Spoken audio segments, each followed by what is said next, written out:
want to welcome everybody to our monthly Zoom meeting. I hope you're all healthy and well. And we got a lot of to cover today. So a few meeting logistics. As always, the microphones will be muted except for those who are doing the moderating and the speaker themselves. And if for the best view of our slides, click on the view options at the top of the screen and then click on the side-by-side mode and you'll get the best view on your screen. Questions can be submitted at any time. Just use the chat capability at the bottom of your screen. Click on it and then write a question and it'll come right into us. So you can do that at any time. We're going to start with our invocation and chaplain's report by Steve Kolda, and then Greg will do our joke of the day. I will give you a branch status, and we got an awful lot to cover on new things that have popped up. John Mill will be talking about the awards and the birthday boys and the speaker and events. Michael Lee is going to give you an update on what all the activity groups are doing. Robert Cavilla will introduce our speaker, who's Dave Seaborg, who's going to talk to us about climate change. Mike Thalen will sing as best he can, God Bless America. And then we're going to have that special drawing of $25 for 3 of you guys who are participating in the meeting. And at the close of the meeting, our speaker, Dave Seaborg, has agreed to stay on to answer any questions. So we'll be on for about another 20 minutes just with everybody on open mic at the end of the meeting. I want to welcome a new member, Dave Smith of Danville. And Dave has some interest that we have up there on the board. And he is a retiree of the Honeywell Corporation and lives in Danville. So welcome aboard, Dave. Good to have you. Okay, Steve, chaplain report, please. Our chaplain report includes the following information, some of which I just learned that Bill Buell, who will get a get well card from us, has suffered a back injury. And so on behalf of Big SIRs and all of the SIRs, we will be sending him a get well note. The sad note is that Doug Vieira passed away a few days ago. And I will be sending a sympathy card to his lovely wife, Renee. He and she were good friends of ours, so it's a double hit, personally as well as a member of SIRS. But my little reflection for today kind of relates to that. There is a mysterious solidarity between those who have already passed to the other life and us pilgrims in this one.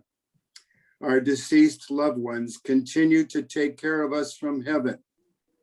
They pray for us, we pray for them, and then we pray with them.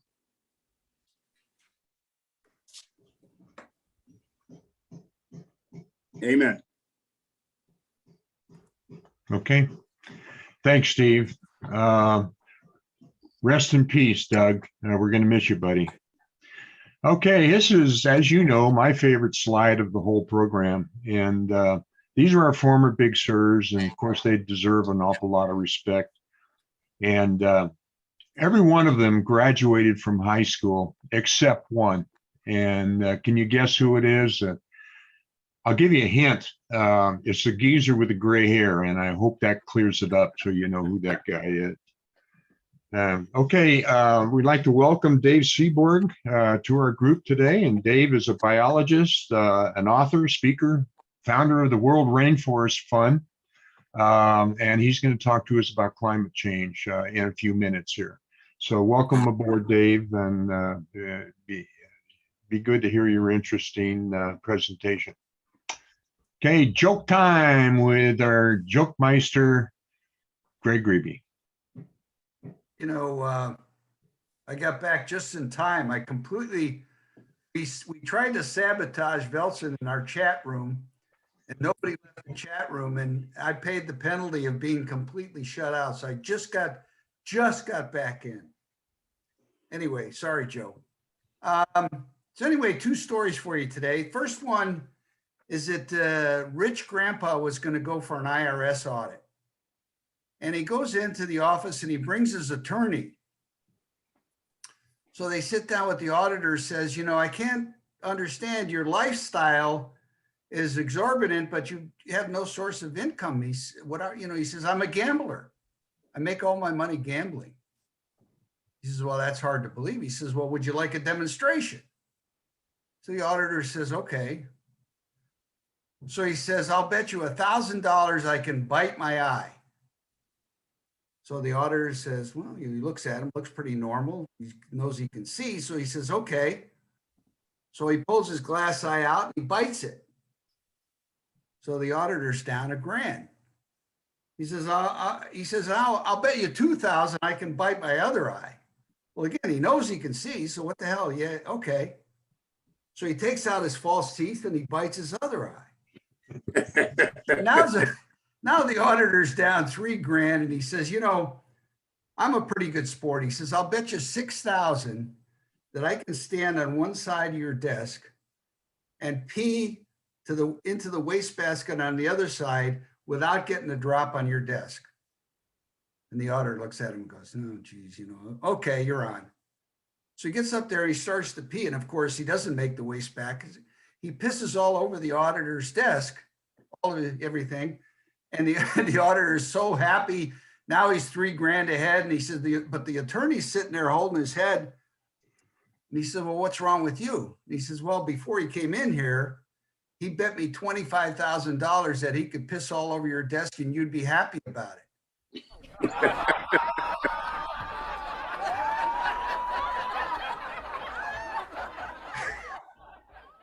Yeah. So the other one is Amazon. Amazon's hiring for the warehouse. This is a quickie. You guys will remember this one. You can use it. It's easy. So he's got 3 guys, the finalists, and they're all sitting in front of him. And he asks the first guy, he says, can you tell me about your experience? And the guy says, yeah, I work for a soft drink distribution company and I was a Coke stacker. Okay, he turns to the second guy, he says, how about you? He said, well, I work for a winery and I was a cork soaker. So he turns to the third guy, he says, how about you? And he says, I'm the real McCoy.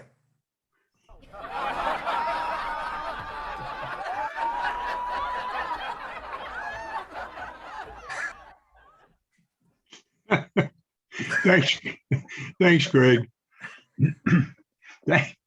Okay, an awful lot's changed recently with this COVID thing, and I'll do my best to fill you in. And starting with an update with the branch that the state of California is scheduled to have the COVID-19 restrictions lifted on June 15th. If the daily infection rates and the hospitalizations continue to drop, that will happen. That remains to be seen. And if that does happen, where the restrictions are lifted, our first outing is scheduled for August 4th with a picnic. And details will follow on that as soon as we get them firmed up. Our branch will return to the bridges scheduled for Wednesday, the 15th of September. And we don't have any of the details now. We don't know what Bridges is going to do or what their protocols are going to be, but we will notify you as soon as we have them. So these dates can all change, but that's what's planned so far. This is something interesting that 6 weeks ago, a survey was sent by state, SIR, to all branches last month regarding COVID vaccinations. And here are the results. Of the 322 branch 128 members contacted, 163 responded that's 51%. That's a darn good response. And of those 163, only 2 have indicated that they are refusing vaccination. So again, not surprising, but it's very, very good numbers. Of the 159 that did not respond, we did a little straw polling with the names of those people who didn't do it. And we wanted to find out if they were going to get vaccinated, were vaccinated, or refused vaccinations. And it looks like those numbers are going to be very close to the numbers you see on the board. So in summating this thing, it looks like an overwhelming amount of our members are getting vaccinations or have gotten both shots. Here's some new protocols just came out. And so this was out about 2 days ago. We don't have any more information than what you see on the board here. And what they're asking is all members and guests, including spouses, attending any SIR branch or event that has a partial or full indoor component, such as a meeting, ladies' day lunch, or any event that's fully or partially indoors, are required to be fully vaccinated against COVID-19. And as you can imagine, this is all rooted in our concern for insurance for our branch. So that's why they're setting these protocols. The unvaccinated members and guests, including the spouses, will not be able to attend. This does not apply to any activities and events that are 100% outdoors, such as golf, hiking, biking, and the like. This is this protocol is for events and activities that have a internal or inside component to it. Okay, also, all members and guests, including spouses, are required to submit proof of vaccinations before attending a SIR function that is fully or partially indoors. This proof will be submitted once and will be filed and documented by the branch. The proof includes any cards and letters and the vaccination cards like this, or even if you have documentation on your phone, we will accept that. Okay, next one, please. All members and guests, including spouses, should adhere to all existing state and county and local protocols at the time of the activity, such as wearing masks and social distancing. All members and guests, including spouses, must sign a waiver provided by the branch to attend any SIR activity or event. This waiver is only required to be signed once and will be kept on file with our branch. And like I said, this is pretty much brand new stuff. So this is the waiver, and I'll make sure that it gets out to everybody. We got to figure out how we're going to control this, and we got to wrap ourselves around it. And when we do, the details of this will be sent out to you. These statewide protocols are basically for the health and safety of all the SIR members as it relates to the spreading of COVID-19. And you've heard from me ever since we started these Zoom meetings that our number one priority is to provide for an environment that's 100% safe for all SIRs in our branch. So again, this is all brand new stuff. The details of how we're going to administer this will be out to you shortly, as soon as we figure out what we're going to do with it. Okay, a monthly drawing, 3 names from the Zoom participation list will be drawn, and each these lucky guys will receive a $25 check from our treasurer, Gerald Surrey. Okay. Hey, John, thanks for that update. And I'm glad to hear that things are starting to open up a bit. We are trying our best to do things in a safe and sane manner and open things up that are going to be safe for everyone. Okay, John, can you hold off? I wasn't ready to pass the baton to you. Just got a question from one of our members. Question was, who do you submit your vaccine record to? Can you scan it and email it as an attachment to someone? As mentioned, this is all brand new. We haven't figured out how we're going to do or administrate this. As soon as we do, we will get that information out to you. Okay, now, John, take it away. Thanks, John. Thank you, John. Again, we are crawling and then walking before we get everything up and running. So things may change as we speak. So hand out a few awards for today. There are two long-term members we want to recognize, Jim Creston for 15 years, and my friend Pat Wilson for 10. Pat is the person that got me into SIR about 5 years ago, and thank you, Pat, and you're looking good there, buddy. Also, we are going to queue up some birthdays.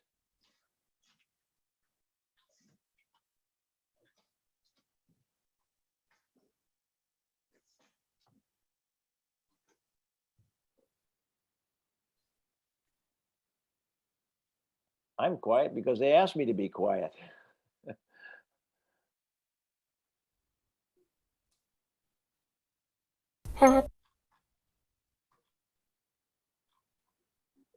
I will try not to entertain you. I think Dan's got a nice little thing here for us. Happy birthday to you. Happy birthday. Happy birthday. Happy birthday you. And many more on Channel 4, and Frankenstein on Channel 9, and I don't know anymore. Okay. Well, I kind of like that because we're able to identify people as they appear on the screen. Thanks, Dan. Two things that we want to keep you informed in is our speaker schedule for upcoming meetings and also events that are coming up. In addition to Brandon today, coming up in May will be Ted Clement. He's the executive director of Save Mount Diablo, and he's going to talk to us about all the wonderful things that are going on with us saving land around Mount Diablo. In June, we have Paul Stitch, an entrepreneur who has concentrated a lot of his efforts and work in cyber security. And I don't think there's a man in this group today who doesn't have some kind of interest in keeping some things of theirs safe. And Paul will talk to us about that. Looking forward to it. Now, John alluded to this in his talk, and we have our special event planned on August the 4th. And we say it's tentative because we cannot even put a request in for a web or a location yet because the city is not open yet to allowing events to happen. So we will, if everything goes well, have it at the same location we had it 2 years ago in Central Park. We've looked elsewhere and nothing seems to fit any of our needs. August 4th, tentative, you will learn as soon as we can get confirmation that that date is solidified. And we are looking to have a barbecue catering event instead of us doing our own food preparation. On September 29th, we are planning, we don't have this firmed up yet, but tentatively to see the interest level in Ladies' Day luncheon at the end of September. And we are planning to hold our annual dinner dance in early December. Again, we have to concern ourselves with protocol and interest level. The second thing is the monthly events. What we have done on our committee is try to look at outdoor events only. First of all, we have a San Francisco Botanical Garden coming up on May 12th, and boy, did that thing sell out quickly. We have a wait list right now only, and Randy Wong, who set this up, is looking into a second tour or widening our first tour. So I would suggest that you go on to the website if you have any interest in going. We may be able to get you going on the wait list. Secondly, we are looking at June 23rd or the 30th for a Salesforce Tower and Transit Center roof garden tour. Again, this is tentative, and we are depending if the state opens up on June 15th then we will be able to schedule a roof garden tour. Again, all outside, not in the tower itself, but the roof garden. And if there are other things on the that we can find, that we can schedule, it'll be on our websites for places that you can visit.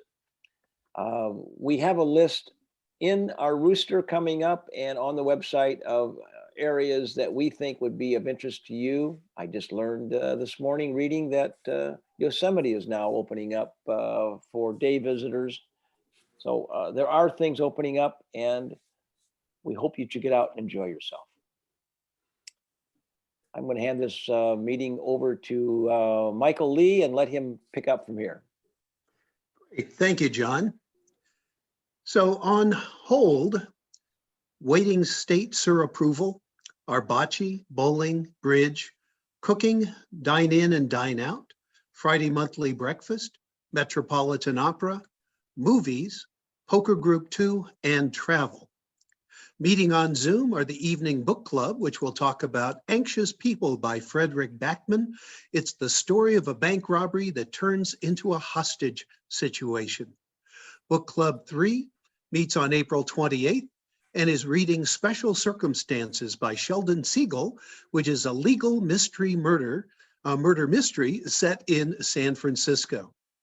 The fishing group is still very active and meets next on April 22nd on Zoom.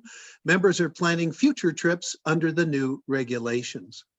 Investing meets on April 28th with a speaker from Transamerica who will discuss fixed income investments.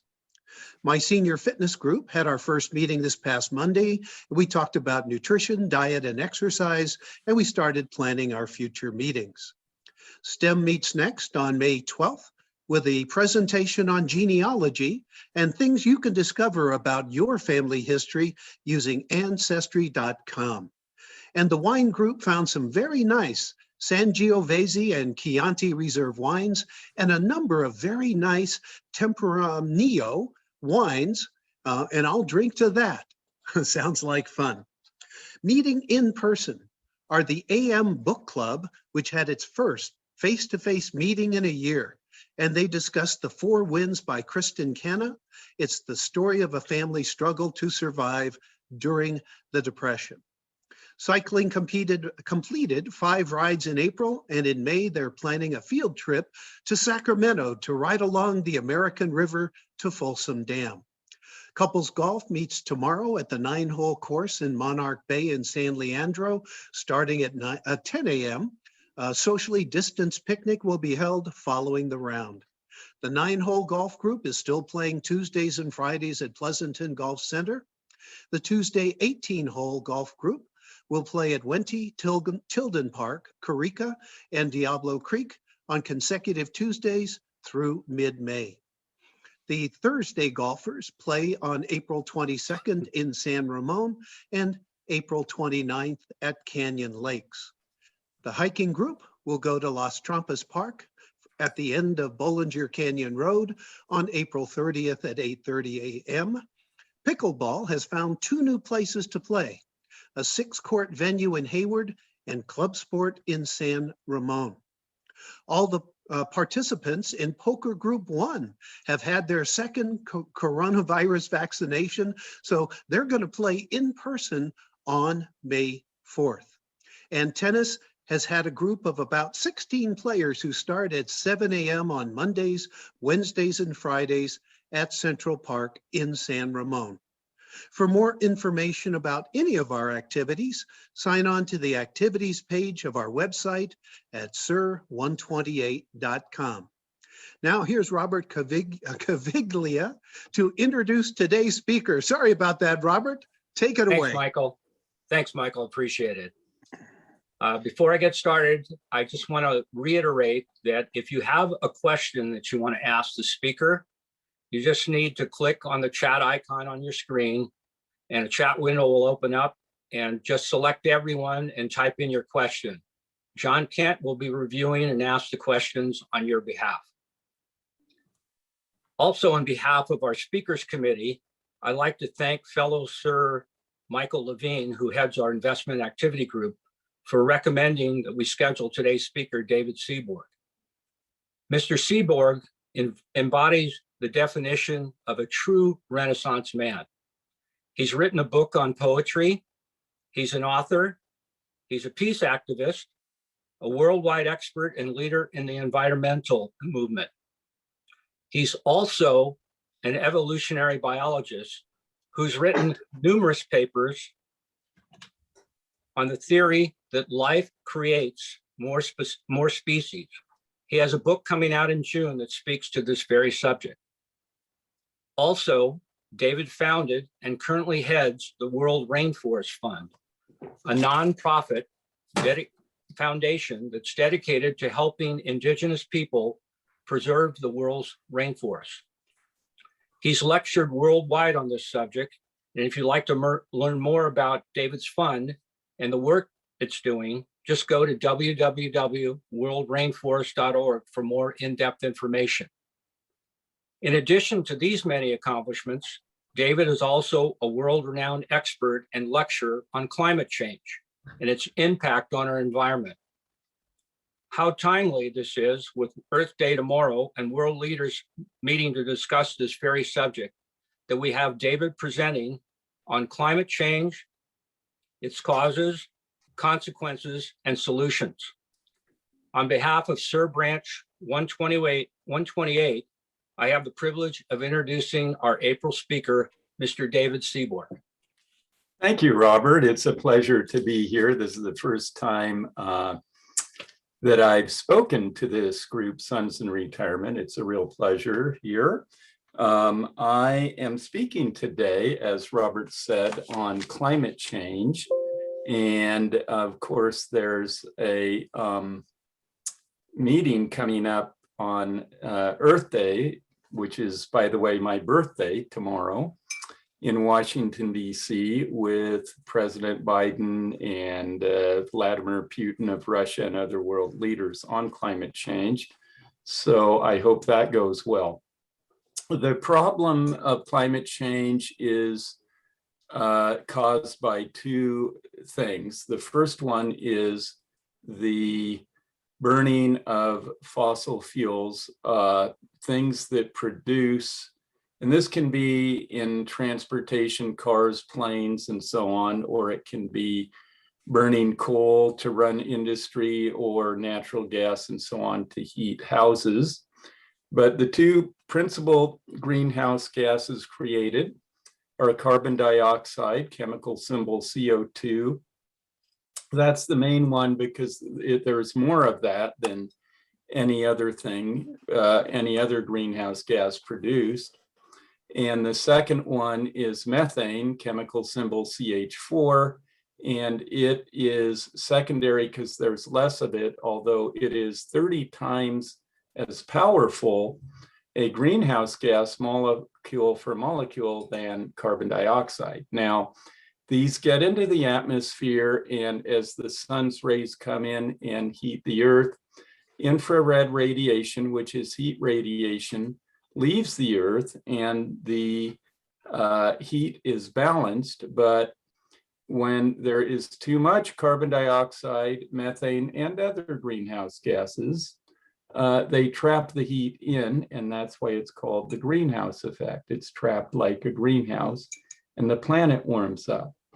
The other problem that leads to global warming and climate change is the cutting of forest, because trees carry out photosynthesis, which takes carbon dioxide, the main greenhouse gas, out of the atmosphere and produces oxygen.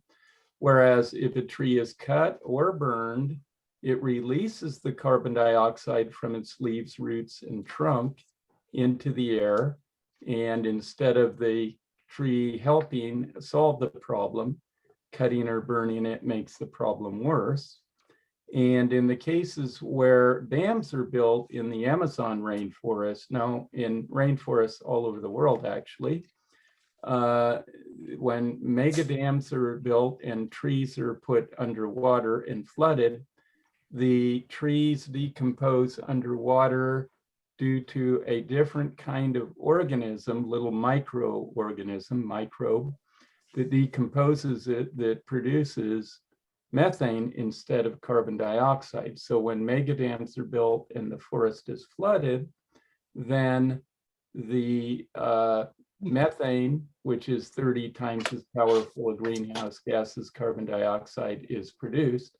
So flooding a rainforest and burying it in water with a mega dam is worse than cutting it in terms of global climate change.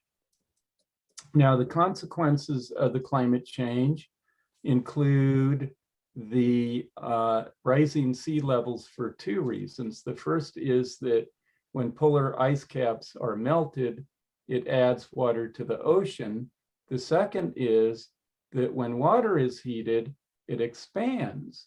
And so it takes up more volume when it's heated, water does. So for this reason, coastlines are going slowly underwater. So we have things like the Marshall Islands and Vanuatu, which is in the South Pacific, the Maldives Island in the Indian Ocean, going underwater, and coastlines like that of Bangladesh, Japan, and cities like London, San Francisco, New York, and also Miami, but really most of Florida, are now slowly going underwater and will be underwater within a matter of 30 to 60 years, depending on which area we are talking about. A second problem is that when you raise the temperature, you get droughts and floods because rainfall patterns are changed. So, for example, when the tropics are heated beyond what they have for their normal heat, the moisture in the air does not fall as rain, because the warmer air is, the more moisture it can hold. You need to get cool conditions to get precipitation in the form of rain or snow. So the tropics, on areas like tropical rainforest and so on, they don't drop the rain as much as they used to. And then that moisture is carried to other sections of the world where you get floods. So the rainforest gets dried out. And then when it's dry, number one, the trees die because they're not getting enough moisture. But secondly, there is forest fires in the rainforest, which normally are limited to very small areas because there's so much rain and moisture. But when the rainforest is dried out, then you get large forest fires. So since climate change now, we've had major fires in the Amazon, in Mexican rainforest, in rainforests in Africa, and in Southeast Asia, where it's caused massive air pollution from the fires throughout Southeast Asia. So one problem leads to another. So another problem of global warming is what's called coral bleaching, which is the ocean gets hotter. And so the coral, being in hotter water, has inside of it a kind of phytoplankton, something that carries out photosynthesis, which means it makes not only oxygen, but carbohydrates for the coral to live. Coral is actually a symbiosis. It's two different kinds of organisms, different species living together. One is this algae type of thing that carries out photosynthesis. The other is something that is related to the jellyfish. It's in the jellyfish phylum, but it has little stinging tentacles, but it builds the calcium carbonate skeleton of the coral, which makes the most highly diverse ecosystem in the ocean. Coral reef only takes up about 1/4% of the ocean, but has about 50% of the species. So high biodiversity means lots of species per unit area. Coral reef has the highest number of species in the ocean of any ecosystem in the ocean. So when the water is heated, these little phytoplankton or algae leave the coral, and they're what give coral its pretty color. So that's why it's called bleaching. The coral becomes white. And it dies, and it becomes covered with algae. And so instead of supporting thousands of species of fish and invertebrates like lobsters, crabs, and so on, starfish, etc., it gets only a very few species of fish and invertebrates because it's kind of like a monoculture of just coral covered with one or two kinds of algae instead of these hundreds of species of coral. All right, so we lose biodiversity as a result of climate change, both in the rainforest, which is the most highly diverse ecosystem, the most species of anything on land, in coral reef, which is the highest biodiversity in the sea. But we also have trouble in temperate forests because the greater amount of heat causes the forests in the temperate regions, such as the United States, to dry out and become under stress. So from lack of water, the trees die, but also because they're under stress, we get outbreaks of insects, wood-boring beetles, pine borers in forests, for example, throughout Colorado and Montana are destroying our forests. But the beetles would not be able to do this to the trees to this extent. They would still invade the trees and kill some trees, but not in these great amounts without the drying and the heat of climate change, which weakens the trees' natural defenses.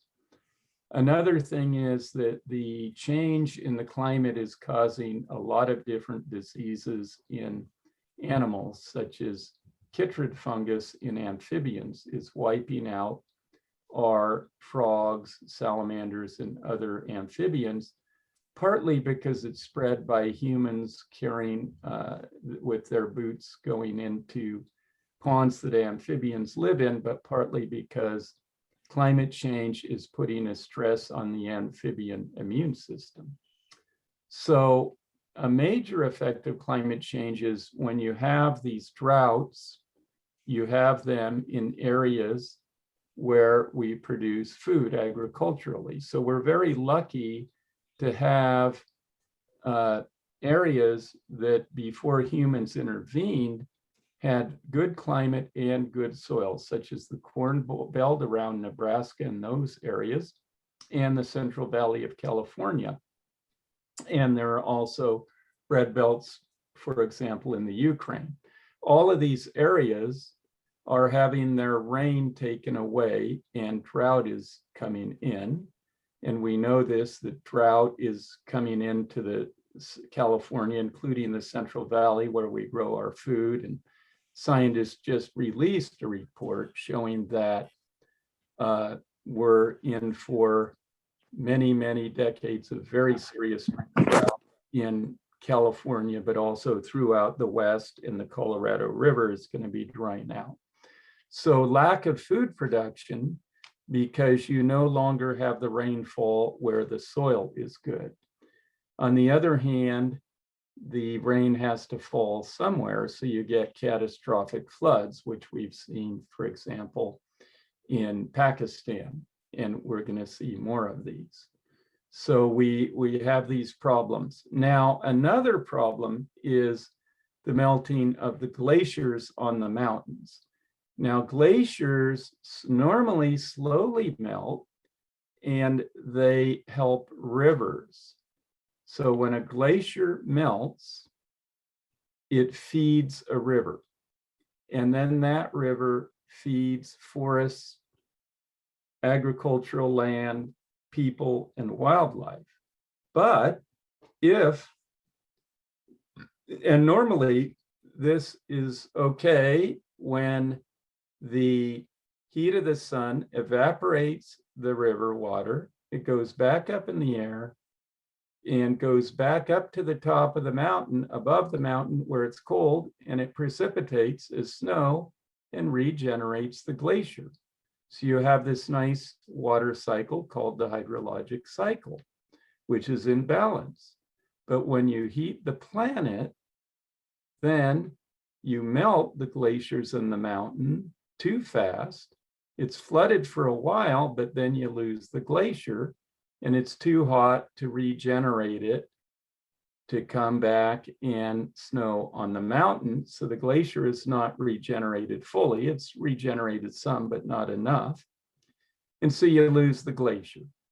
So we're losing glaciers on Mount Kilimanjaro, Glacier National Park, the Sierra Nevada, the Rocky Mountains, and above all, the Swiss Alps too, but above all, the Himalayas. And the Himalayas, they support rivers, 7 rivers that support over 2 billion people. The rivers include the Yangtze River, the Yellow River in China, and the Ganges River in India. Major river systems.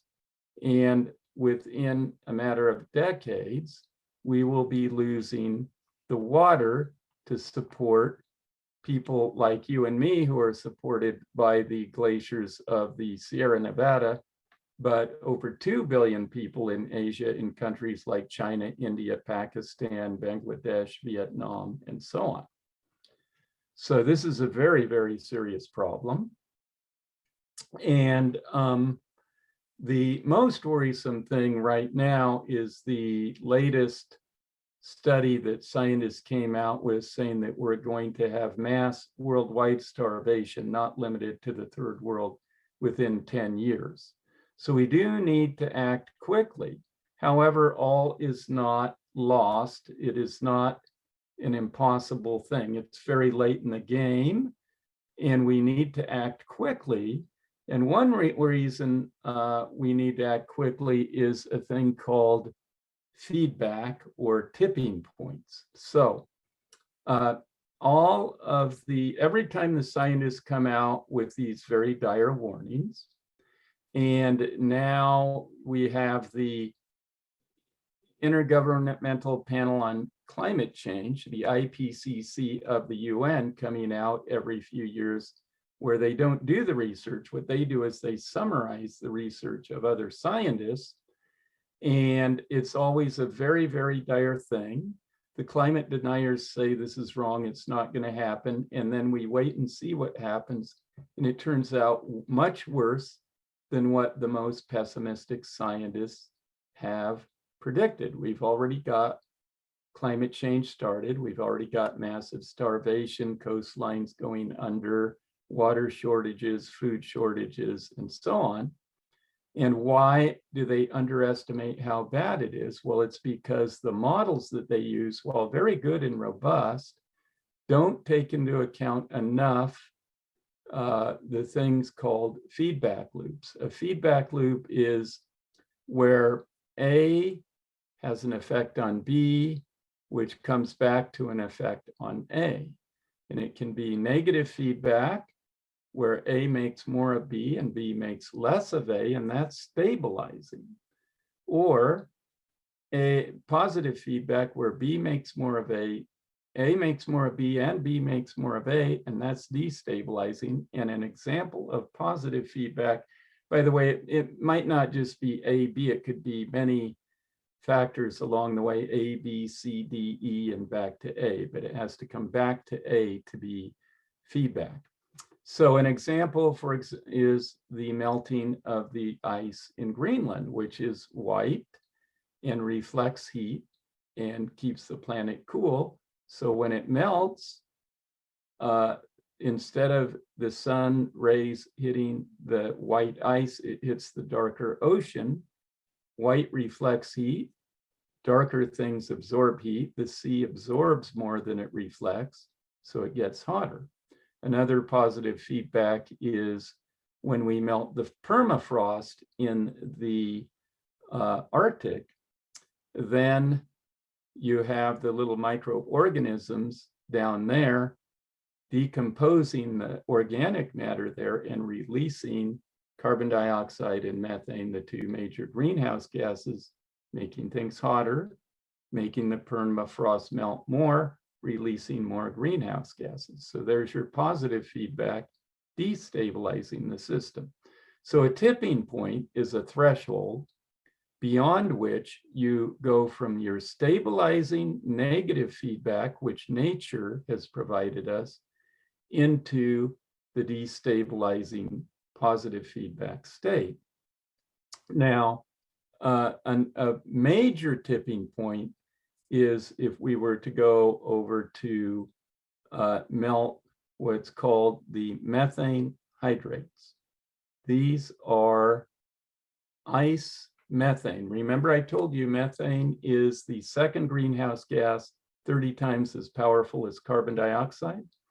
Well, a lot of methane is wrapped up in these frozen, icy methane hydrates, mostly under the sea, but shallow sea. So if it gets too hot and they melt, then you would go past the tipping point or threshold into a positive feedback loop where methane is released in great amounts.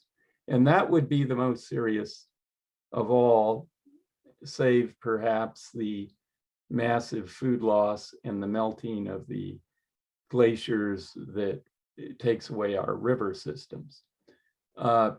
Because at the end of the Permian period in our geological history of the Earth, about 250 million years ago, there was a major mass extinction. And that mass extinction was caused by volcanoes spewing out carbon dioxide, heating the Earth so much that it melted the methane hydrates back then, released the methane, and it got so hot that 90% of the sea life and something like 80%, 75% of land life died. It's the biggest mass extinction in Earth history. So if the methane hydrates melt, then we'll have, no human will survive. Now, the other thing that's of concern is as we cut the rainforest and have people come in contact with animals that we're not normally in contact with that carry various viruses such as coronavirus. And as the planet heats and the natural systems are broken down, diseases become much more easy to happen as pandemics. And in fact, the coronavirus is really the result. In this case, it's a wildlife market, so it is an environmental effect. But most of the new viruses, in fact, really pretty much I can say all of them, MERS, SARS, AIDS, Ebola, and Marburg viruses and other, have all come because of contact with wildlife that carries viruses that don't hurt the wildlife but hurt humans because of the destruction of the rainforest. It's this unnatural contact. So we're going to have many more of these diseases if we continue to cut the rainforest and change the climate. Also, making it hotter allows things like mosquitoes that carry yellow fever, dengue fever, and malaria to expand their ranges. And other diseases that we have even now in the Central Valley and in California some.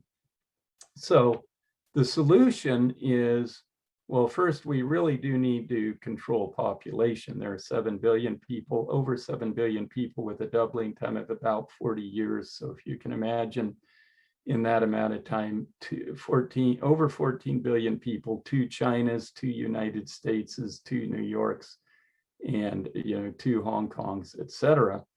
The Earth can't sustain that. So we need to make birth control readily available and empower women so they don't have as many children.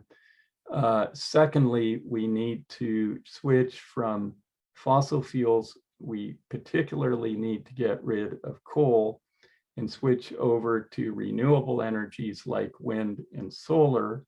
And we need to have energy efficiency so that the energy is not wasted. Half of the energy in the US today is wasted due to inefficiency.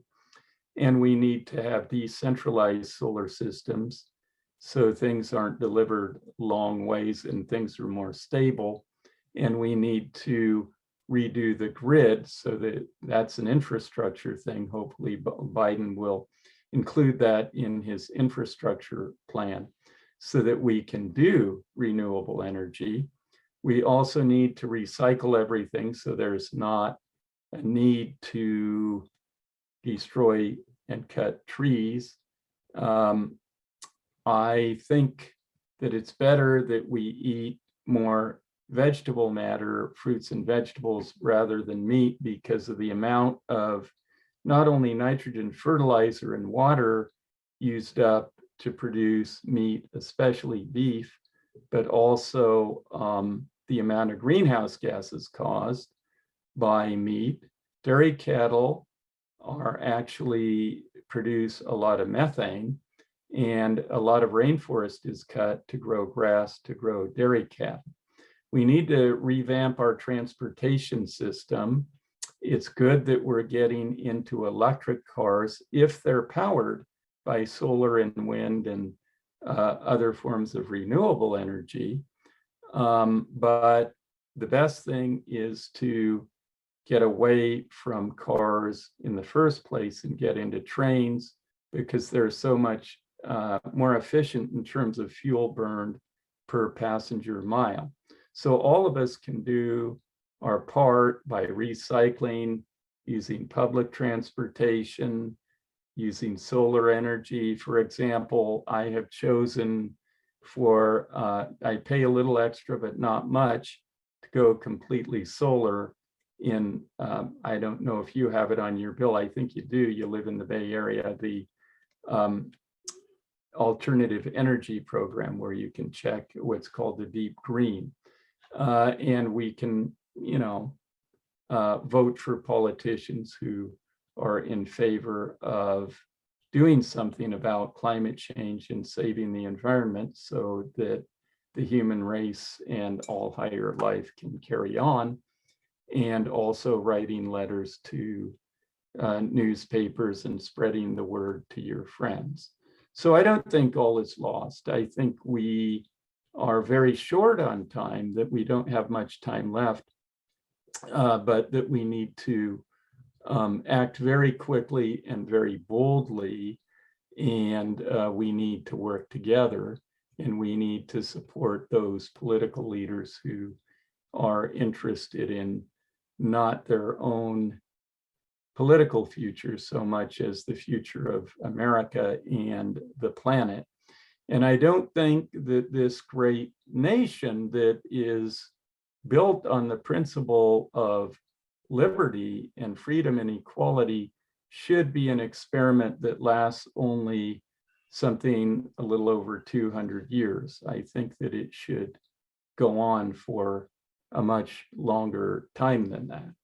Now, I do want to point out that very related to this is the rainforest, which is being cut at the rate of about 300 acres a minute, which is about equal to half the size of California every year. And it has half of the world's land species. It's the most species of any ecosystem on land. It's a source of medicine. Half our medicines for heart disease, cancer, fungal diseases come from the rainforest. And it's a source of controlling the climate because the trees take out the carbon dioxide when they're cut or burned.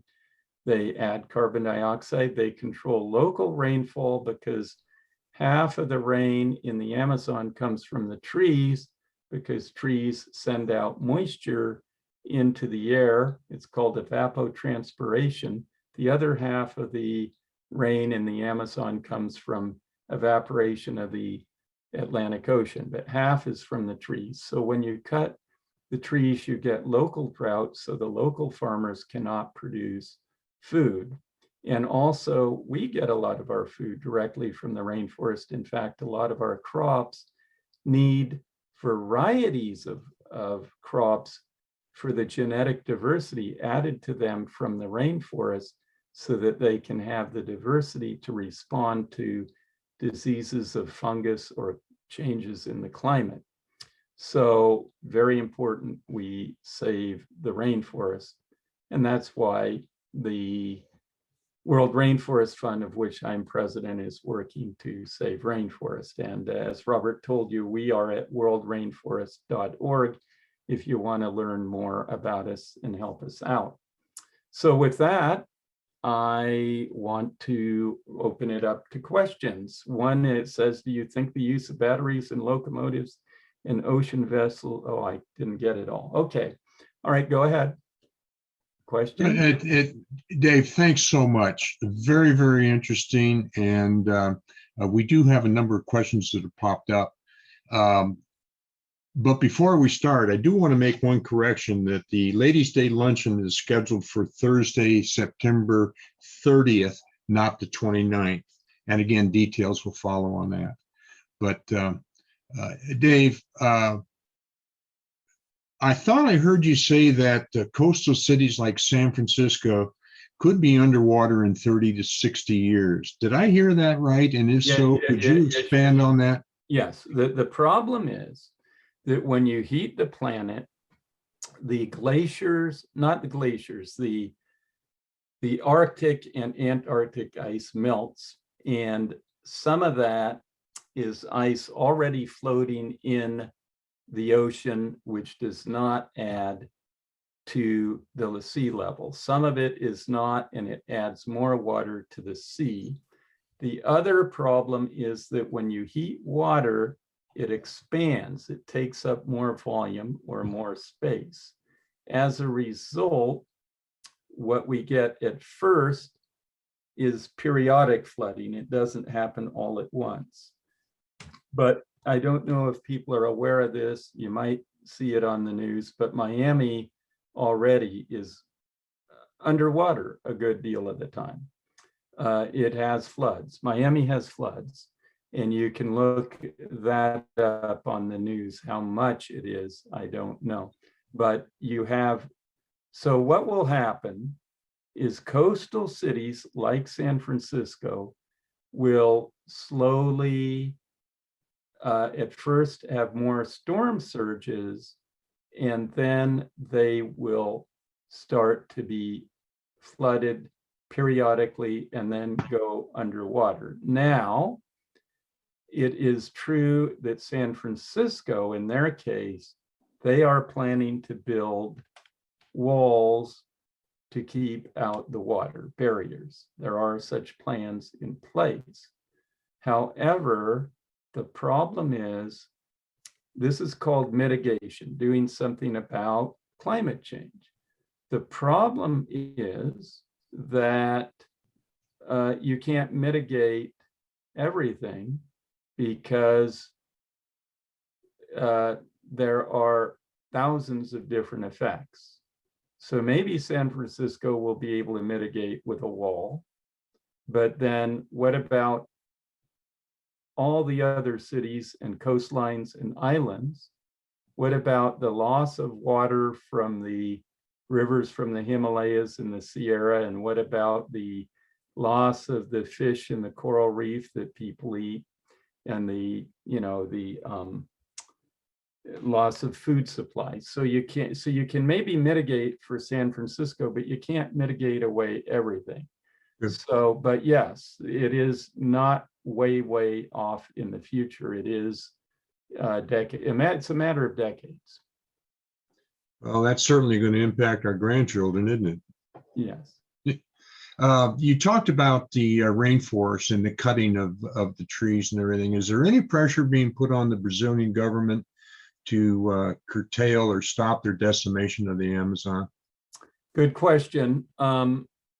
The president of Brazil is a guy named Bolsonaro, and unfortunately, he is very anti-environmental and thinks the rainforest should be cut and developed to get the money. He sees it not as a source of oxygen, climate control, beauty, scientific interest, and biodiversity, but as a source of money and profit.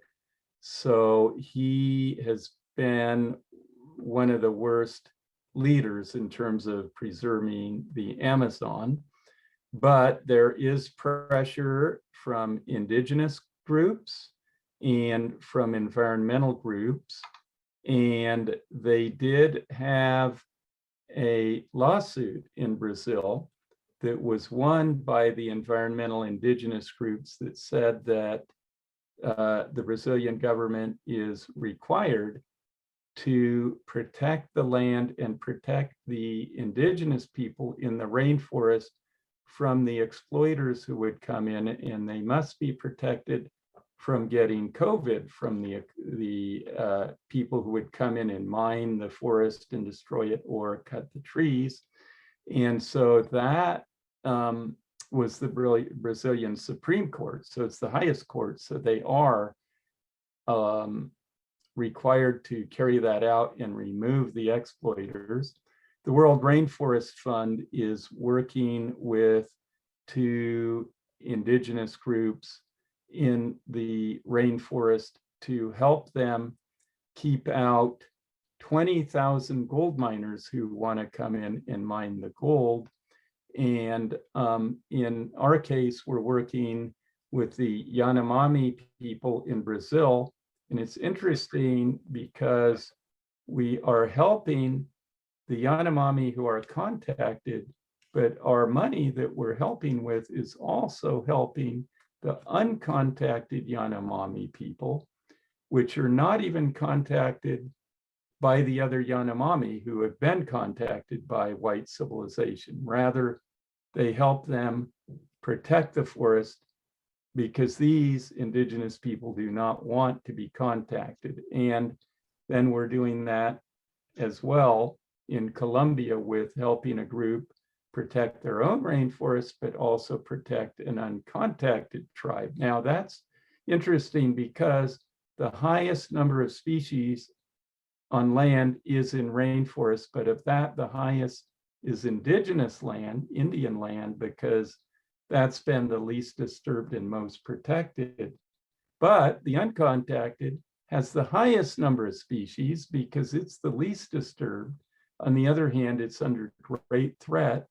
So we're helping keep out these gold miners and exploiters. A lot of our grant, however, went to help protect them from COVID, both our grants, I should say, which we needed to do because if there's no indigenous people to protect the rainforest, then it's gone. You talked a little bit about mitigating prevention in coastal cities, and you mentioned specifically San Francisco. But given that many countries have economic drivers that are causing global warming, what are the chances of getting cohesive action globally? Well, they're not very good, but we can't just give up and throw in the towel. The Paris Accord is an international agreement that was good, a good first step, but did not go far enough because even if its goal is met, you know, we're expecting a 4-degree increase in the temperature if things go on. They want to cut that to 1.5, 2 degrees. That won't be enough. And it's not, all these countries have made these nice commitments, but most of them are not following through. Trump got us, very unfortunately, a very bad move out of Paris. Biden has us back in Paris, and they're meeting tomorrow, Earth Day, in DC, an international meeting. Really, we need pressure from the general public. Greta with her young group out marching in the street, right, We need people marching. We need people writing letters and speaking out and pressuring world leaders, because they are doing something, but it's not enough.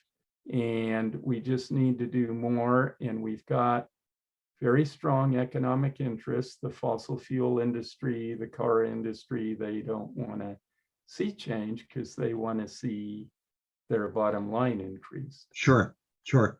What do you think it's going to take for all this to work, I think other than what you just mentioned? Yeah, I think it'll take a great awakening of people around the world. I think America is the leader, because America creates among the most fossil fuels. China's right up there, maybe a little ahead of us now, but it's very little difference. India is up there as well. But America has the most powerful, is the most powerful and the most democratic. Although I have to say the Chinese, in a way, have a better mechanism in place to move, because they can, if they want to do something, they can go ahead and do it.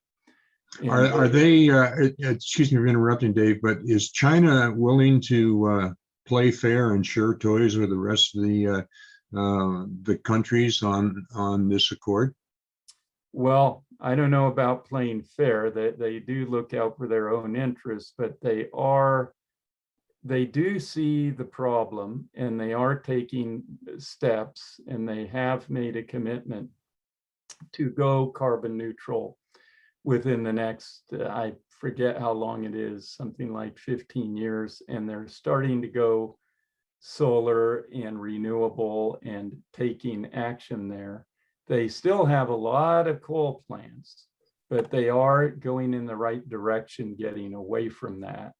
But to answer your question, what it's going to take is, it's going to take a great awakening and awareness. It's got to take a movement of attention. As important as it is, COVID and the economy and George Floyd, Black Lives Matter, these are, I don't want to make these issues unimportant, but none of these issues have the potential to have civilization completely collapse. So I think we need to, instead of looking at COVID and Black Lives Matter and fixing the TV while the house is burning, I do think we need to fix the TV, but we do need to put out the fire when the house is burning. So we need to shift our attention to make this forefront. We're really going to have a massive movement at the ballot box and out in the streets and letter writing to get this to happen. I do think we need a better, frankly, my own view, a better electoral system, because I think that the Electoral College is biased against getting an environmental person in office. It's an unfair system. I think voter suppression biases things against the environment. And I think money in politics biases things toward getting people, allowing the Koch brothers and other industry kings who have the money to get their way to keep going as business as usual. So I think we need electoral reform. Dave, will or can desalination of the ocean water be developed or improved to an extent that it can be part of the solution? It can be part of the solution, but the problem is it's very energy intensive, it's very expensive, and you can only desalinate so much. I think Israel will probably be able to do something. There's going to be, well, there already is, but it's going to get worse, a huge water crisis in the Middle East that is impacting the peace process between Israel and its neighbors. And Israel may be able to put off some of the problem with that. But all that will do is lessen the problem and put it off at the expense of more energy use. It it can do something, but ultimately we really need to get at the root cause and stop putting the greenhouse gases in the air and stop cutting the forest. Gotcha. Dave, what's your view of nuclear power in the grid relative to solar and wind?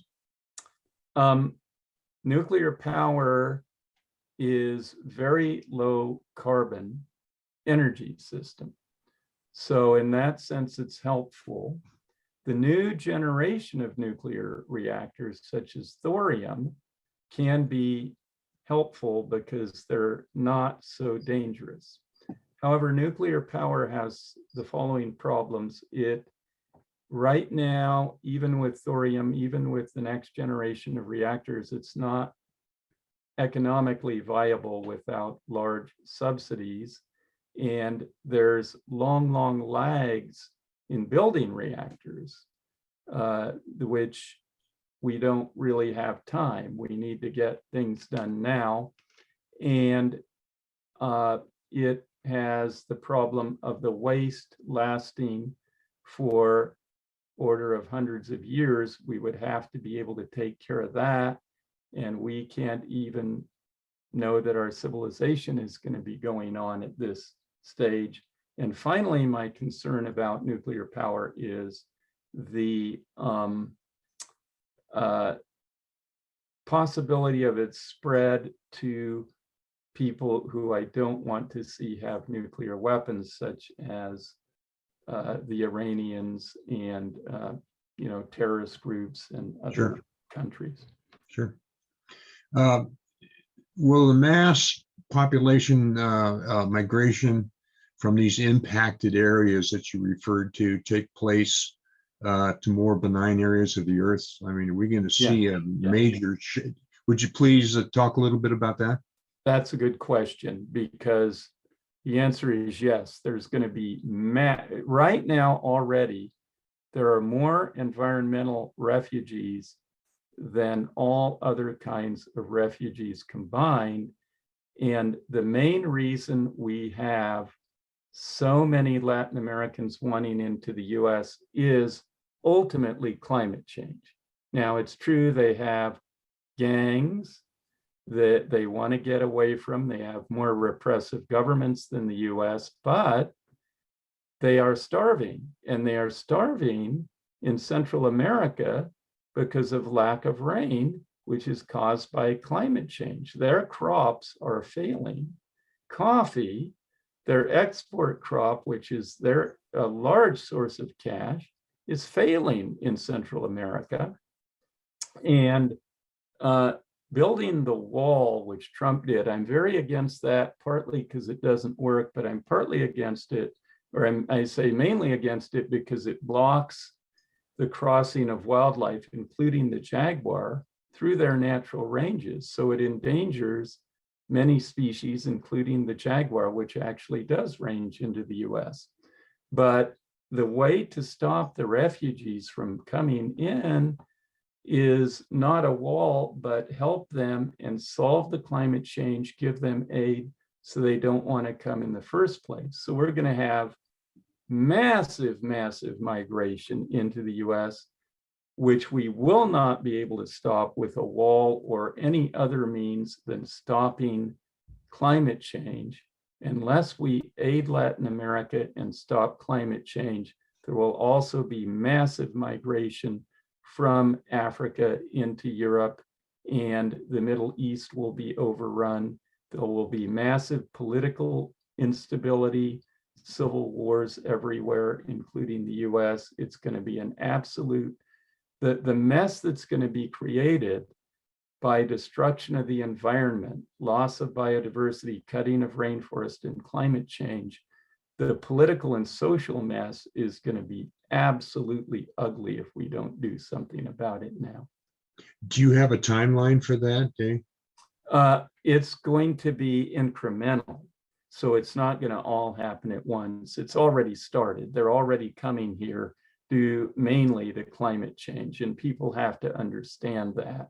They can't get these simplistic solutions like build a wall. It is climate change, and it's going to be within this decade, just horrendous. If I'm always assuming we don't do something, we can do something about this. If we don't do anything about it, we're going to see this incrementally, and it's going to be ugly, ugly, ugly within 10 years. It's not a long time off. The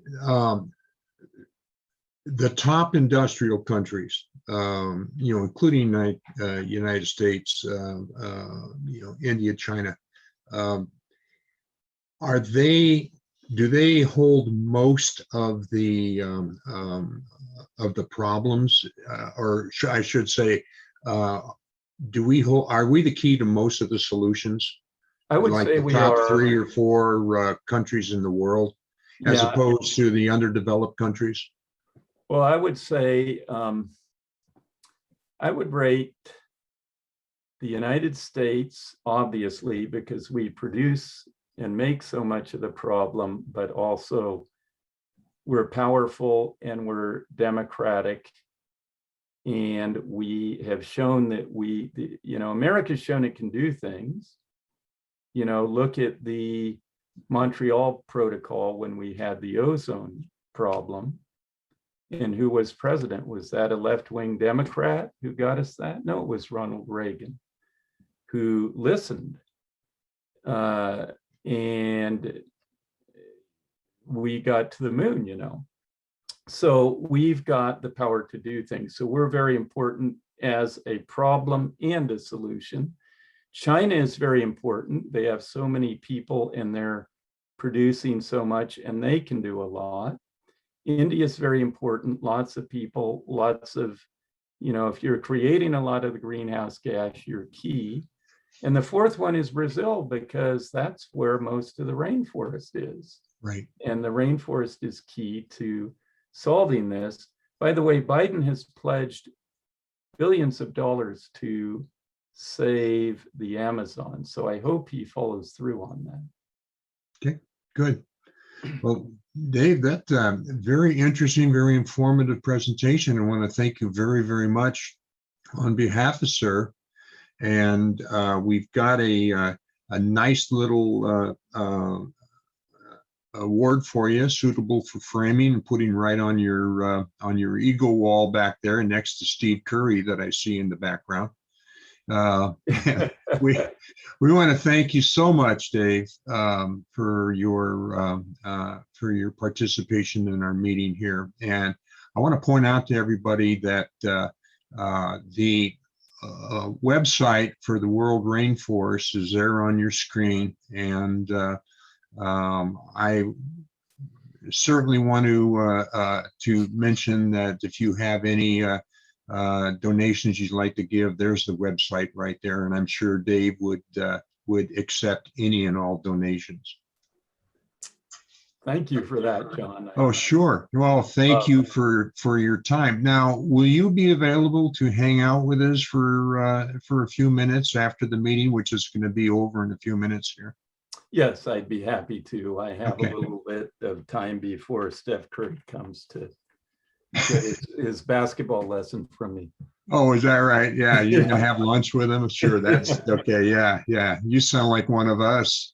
And if you could stay, that'd be fine. Everybody be on an open mic and they'll just throw the questions at you. So, great. As we always do at the end of our meeting, we have our golden pipe, Mike Thalen, to sing God Bless America for us. Michael, it's all yours, buddy. I'm ready. Are you?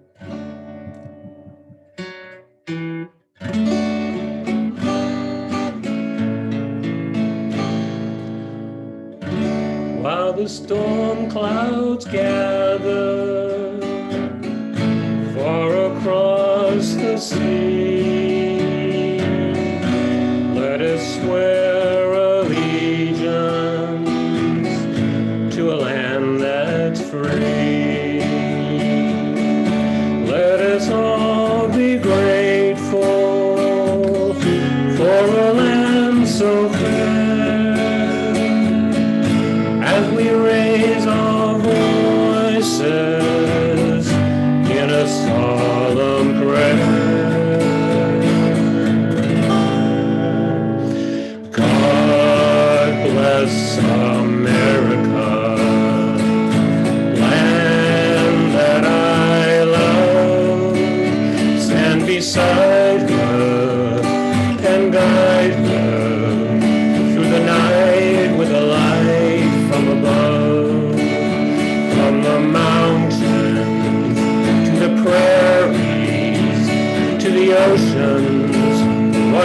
phone.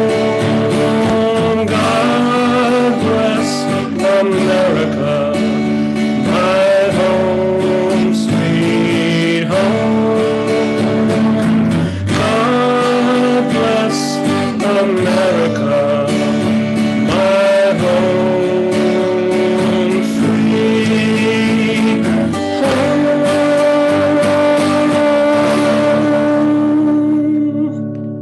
Good. All the Great. best. Thanks, Mike. Much appreciated. Okay, our special drawing, $25 to these three guys. Our winners are Tom Felter, Doug Beck, and our very own chaplain, Steve Kolda. Congratulations, guys, and you'll get your checks in the mail. You can trust our treasurer, Gerald Sari, to do that.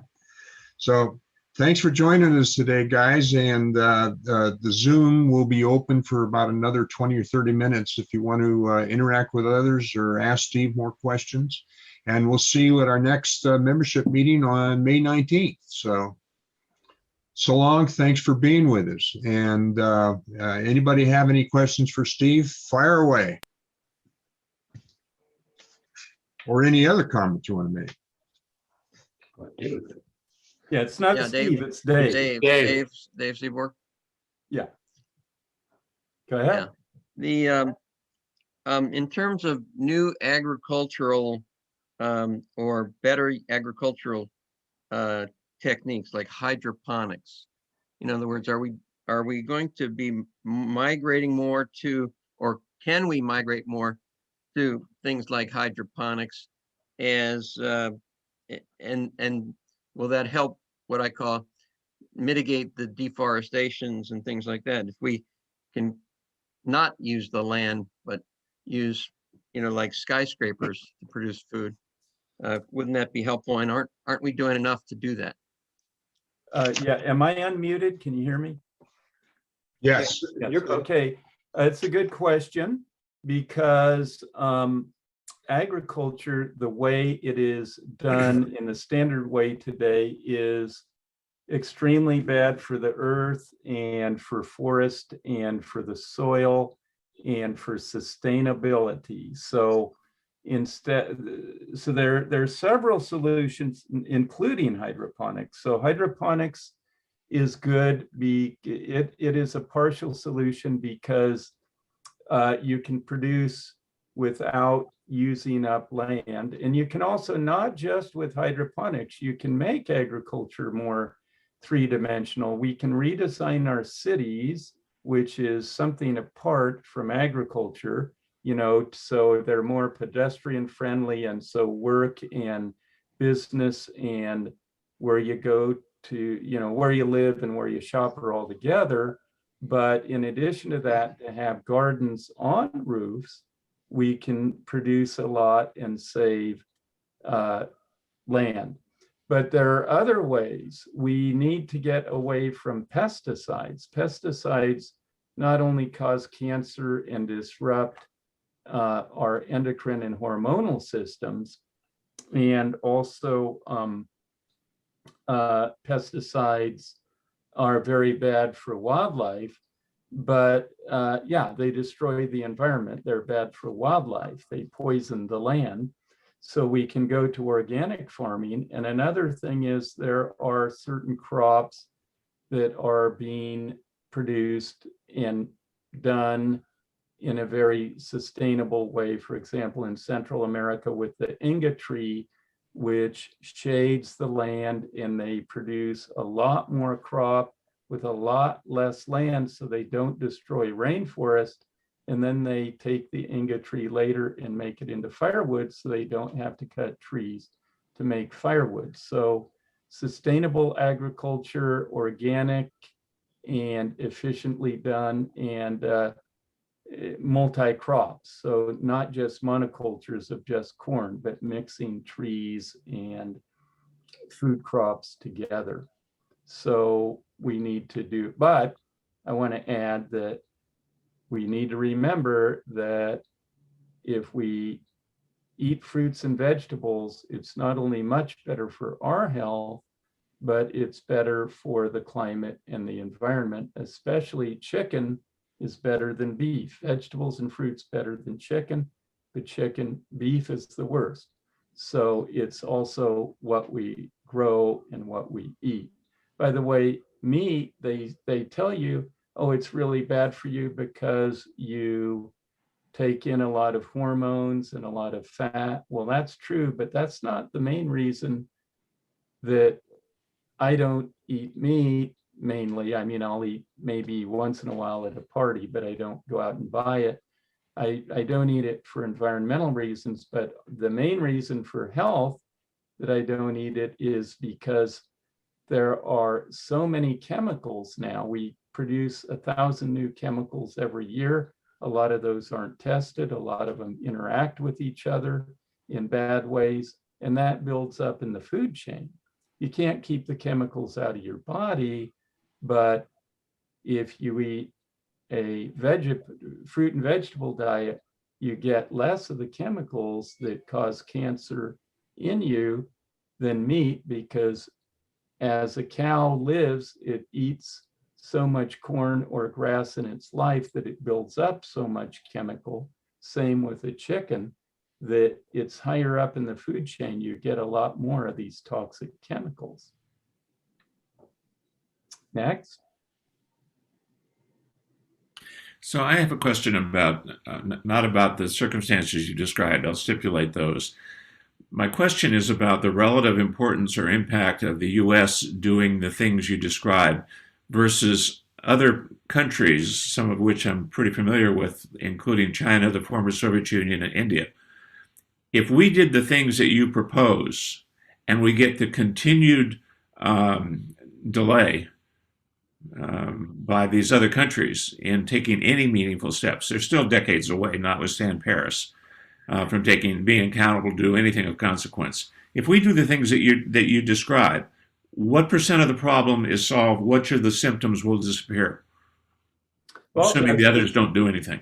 That's a good question. So there are many ways to look at that. One is that we're 5 or 6% of the world population, and we consume about 35% of the resources and produce about 35–40% of the pollution. So at a per capita basis, America, because we're so affluent, we per person make a lot more of the problem. So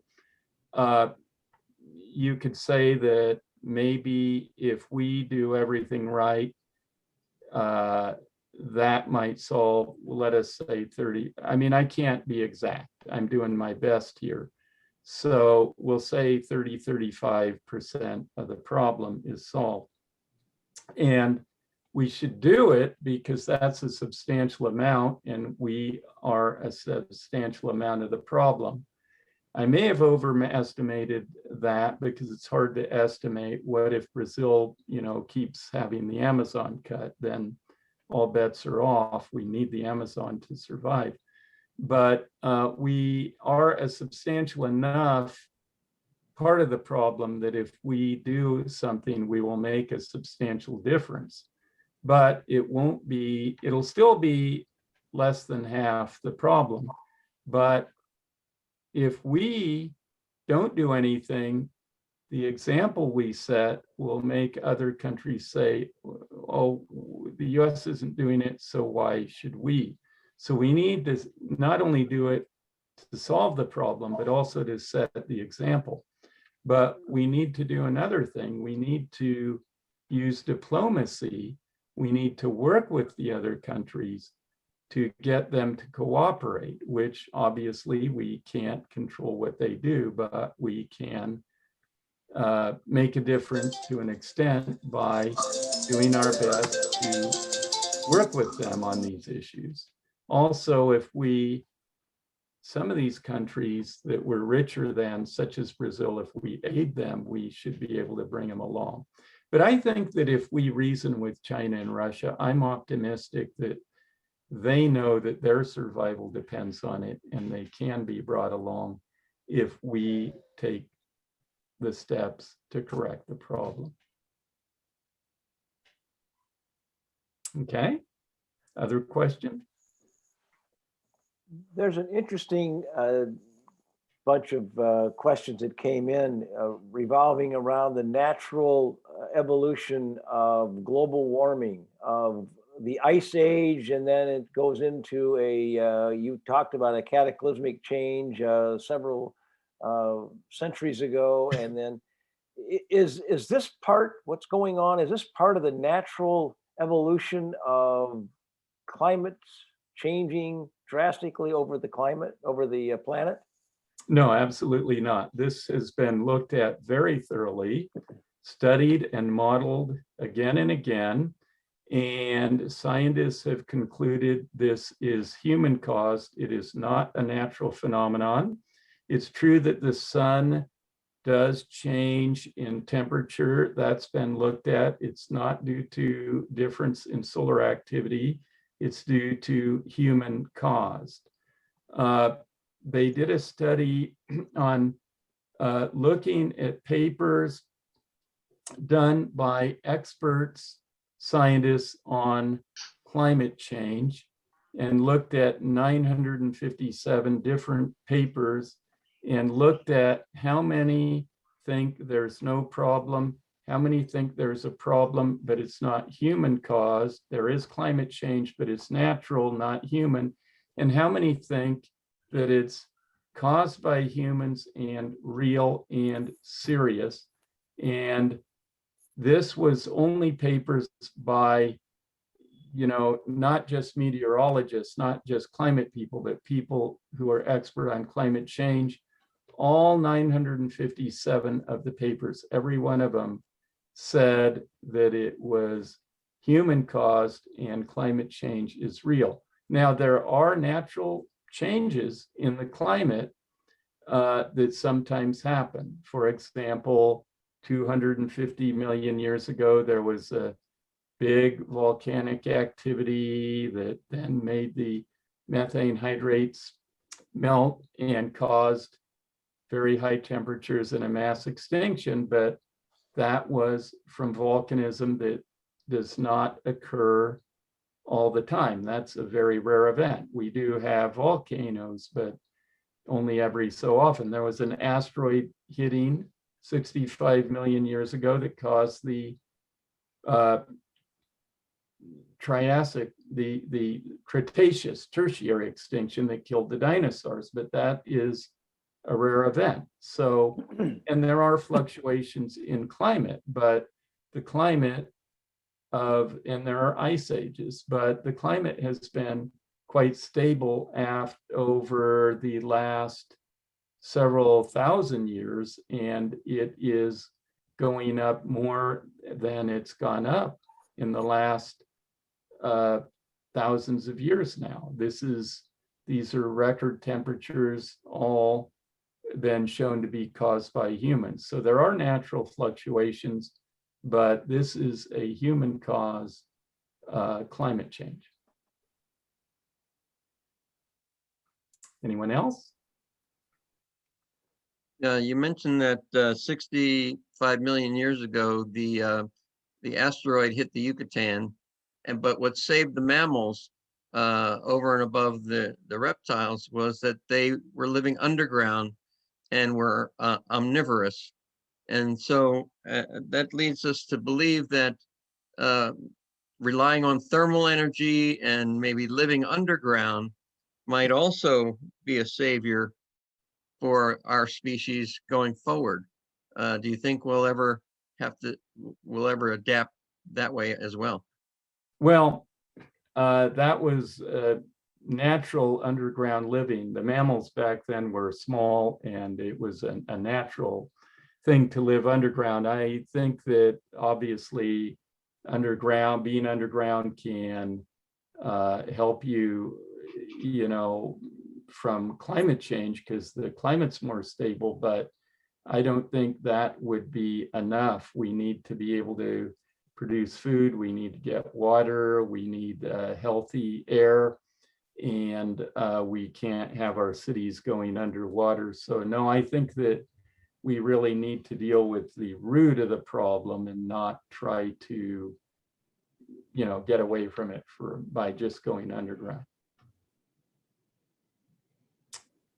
Others?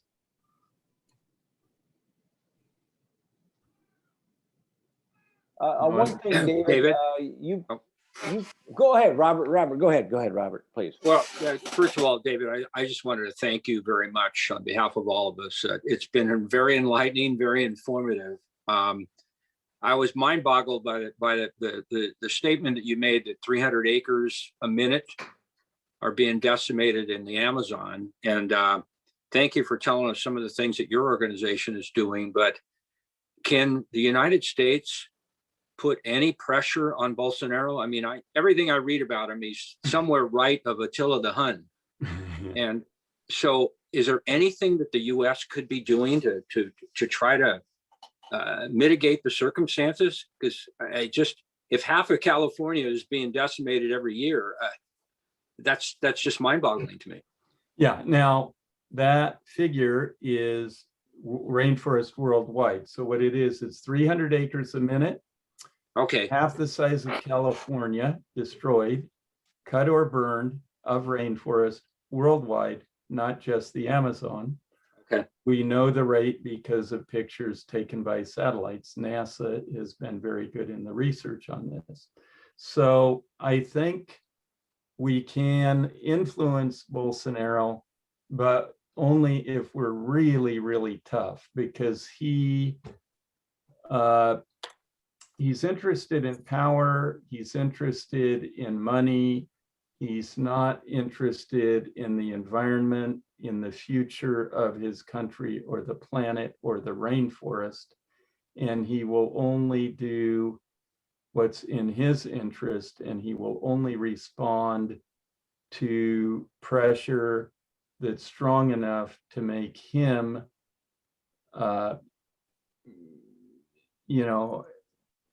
so that it's of his personal benefit to respond.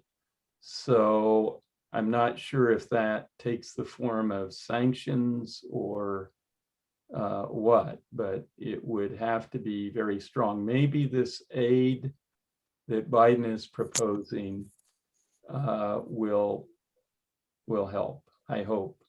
But what is he up for re-election? I think in 2022. Yeah. I hope that he loses.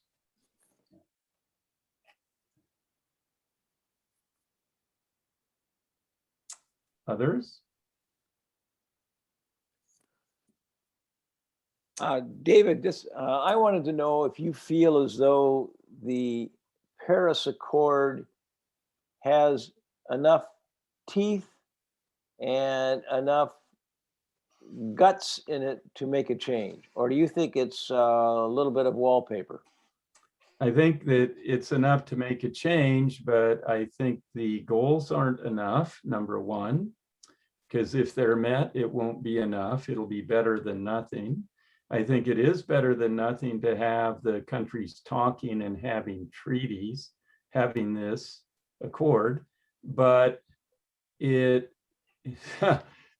commitments made, while many of them quite good, China's commitments are very good, there's nothing in the commitments that are binding, and they're not, in many cases, they're not being followed. It looks like China's pretty serious, which is good.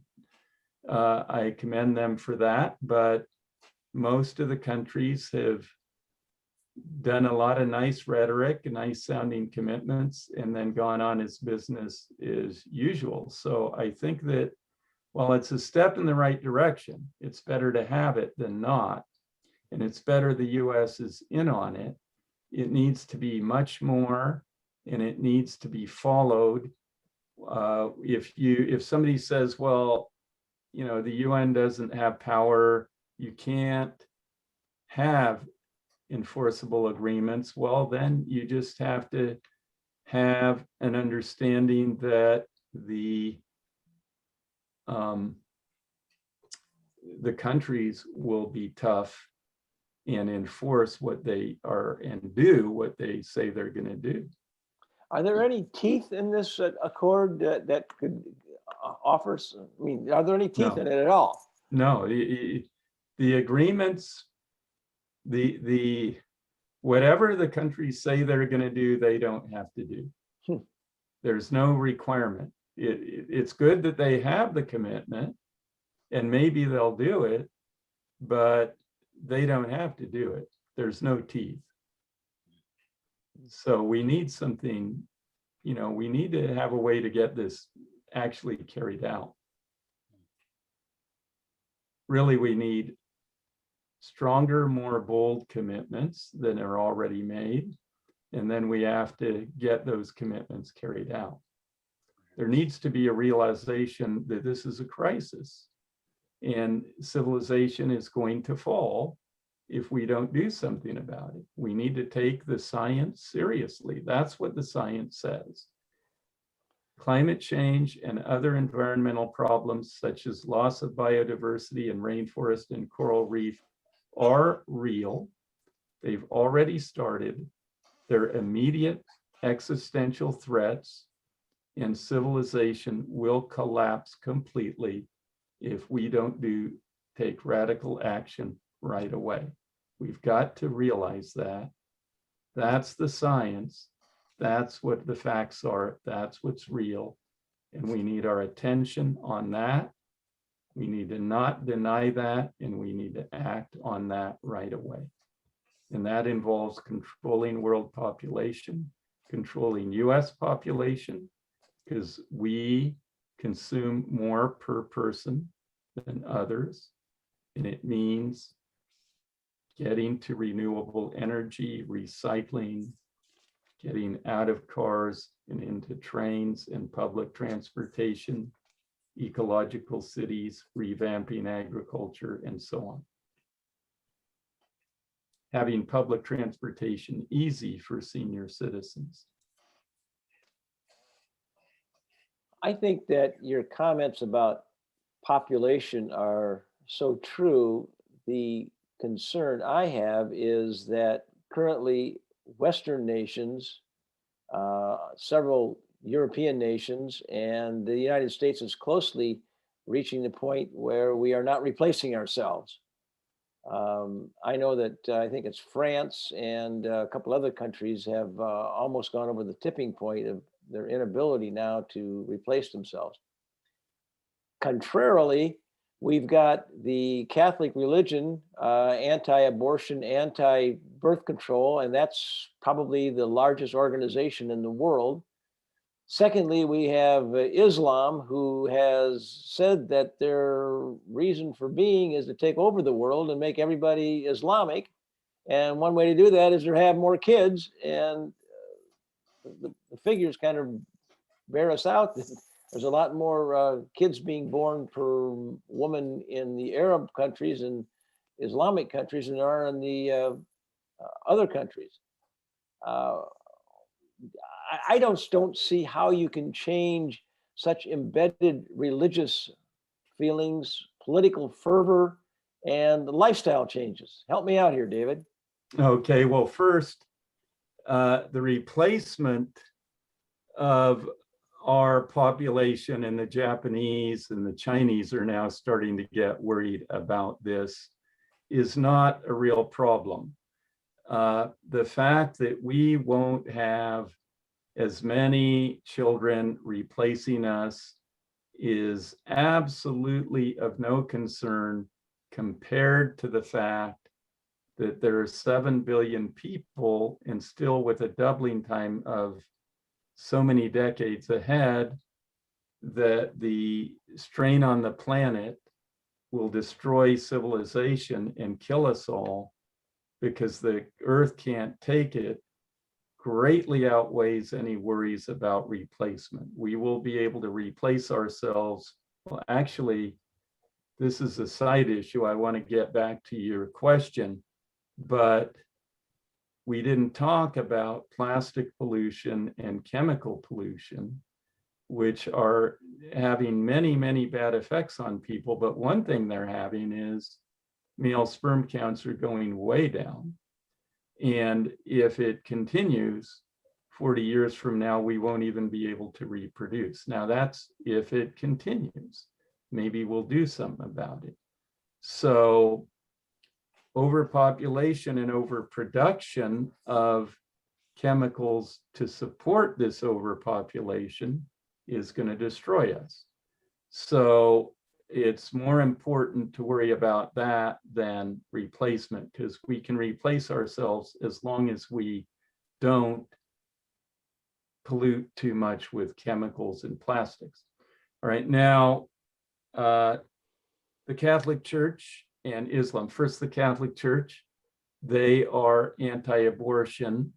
And my view is that while abortion is a serious issue, I don't take it lightly. I'm personally against having it, willy-nilly.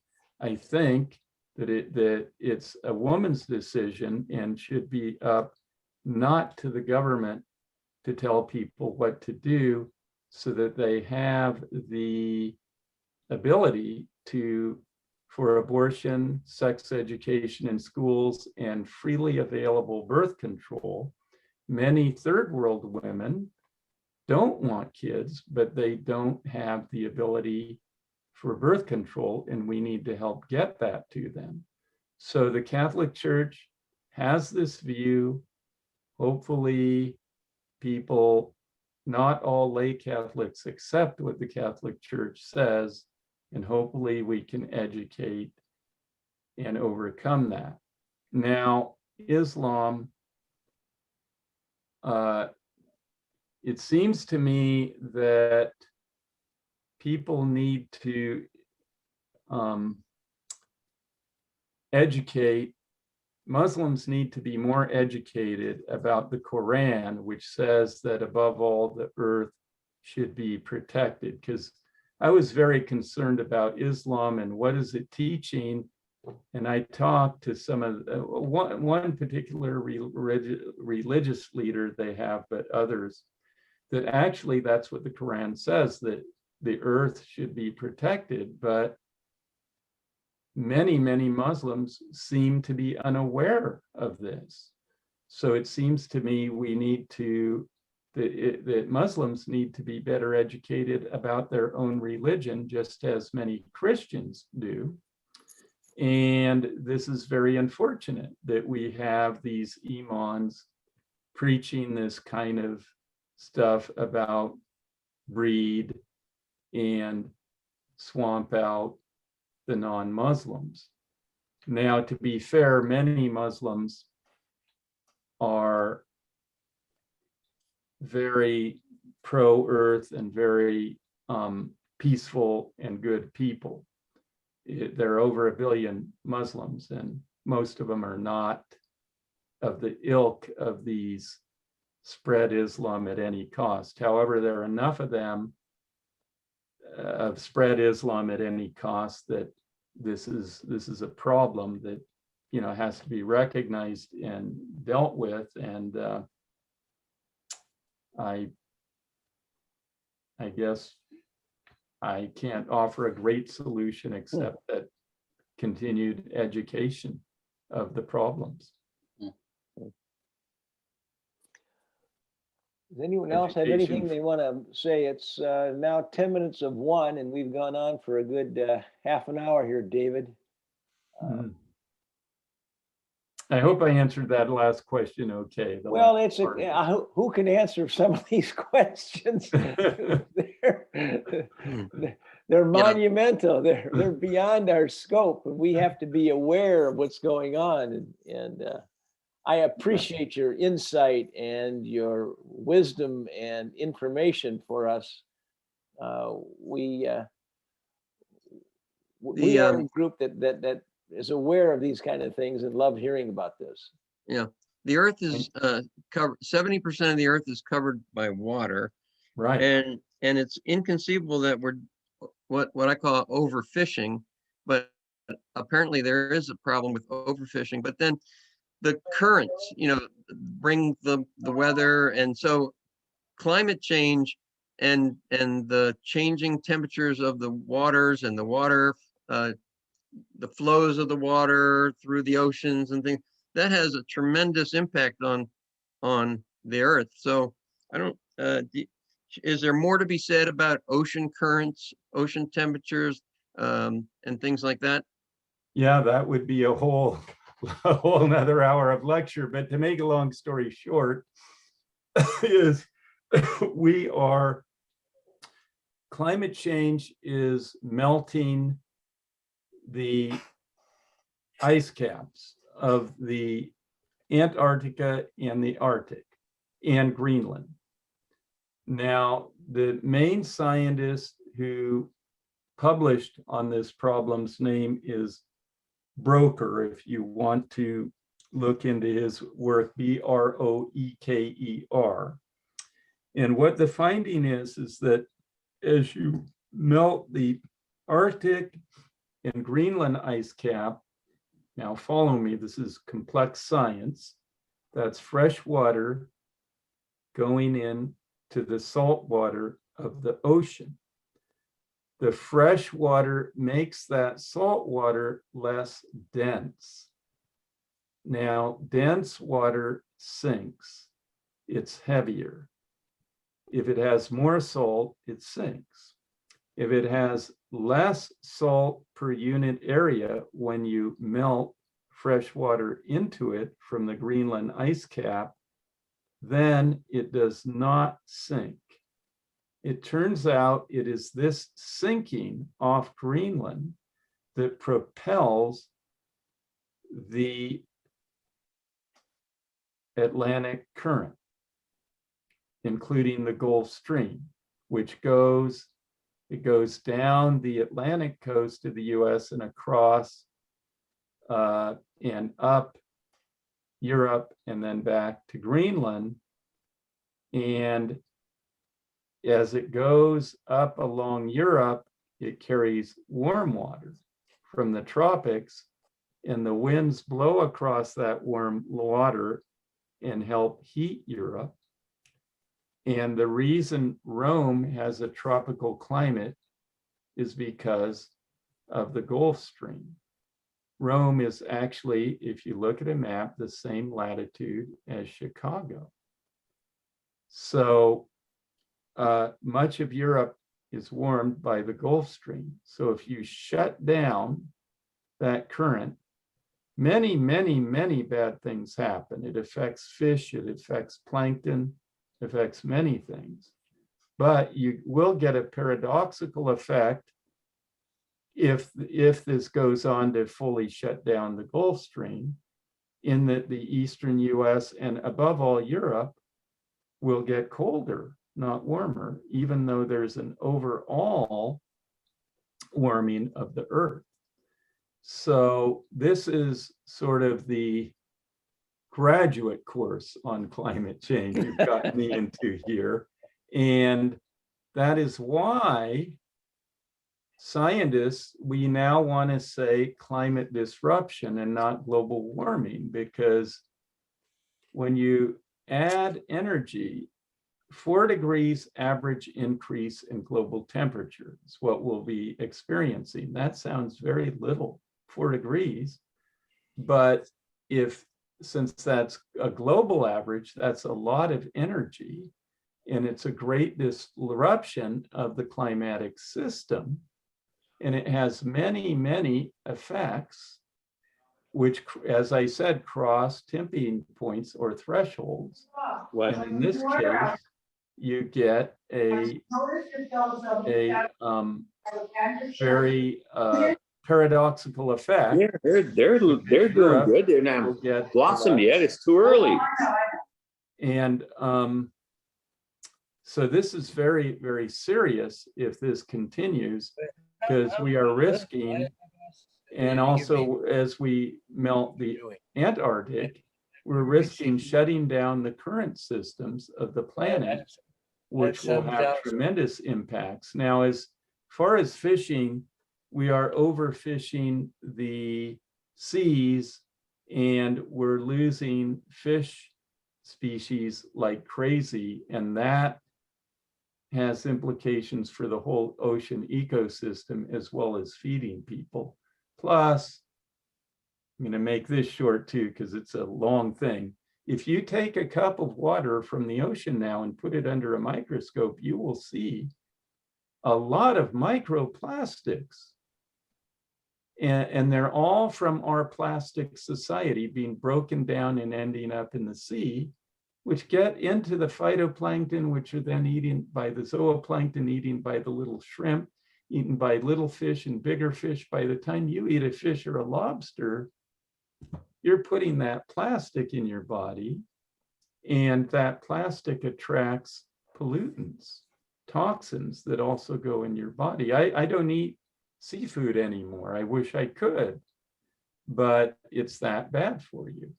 And it's that bad for the environment, for the whole ecosystem. So the whole ocean ecosystem is now undergoing collapse, and we have to quickly act to do something about it. And the thing is, well, it's just a whole long story. I'll just tell one more thing is, when we killed off a lot of the shark species, they're major predators. And as the sharks were gone, their prey exploded and got so numerous, it ate out the next level of fish and invertebrates like crabs and starfish. And those underwent a population collapse. And then those fish that the sharks ate had nothing to eat, and they collapsed. So the whole system collapsed. Yeah. So this is what's called a trophic cascade. Trophic means food. And cascade, of course, is the ripple effect going out and out like a waterfall. So yeah, we need to do something about our ocean ecosystem. And yes, this shutting down of the ocean currents is extremely serious and has to be stopped. David, if nothing else, I have learned that everything and every one of us are interconnected and interdependent. And we not only rely on each other, but we also have to help each other. And it's an amazing, amazing bit of insight and wisdom that you've given to us. It is now 1 o'clock, and this is well past any Thank time you. we've ever gotten together, David. You're going to hold the world's record for the longest meeting with us. It's been Wow. that fascinating. Well, I'm glad that you picked up that everything is interrelated, because that is really, you know, the essence of what science is finding. And my book that argues that organisms create biodiversity, that is a big part of the book. By the way, a real quick commercial. Okay.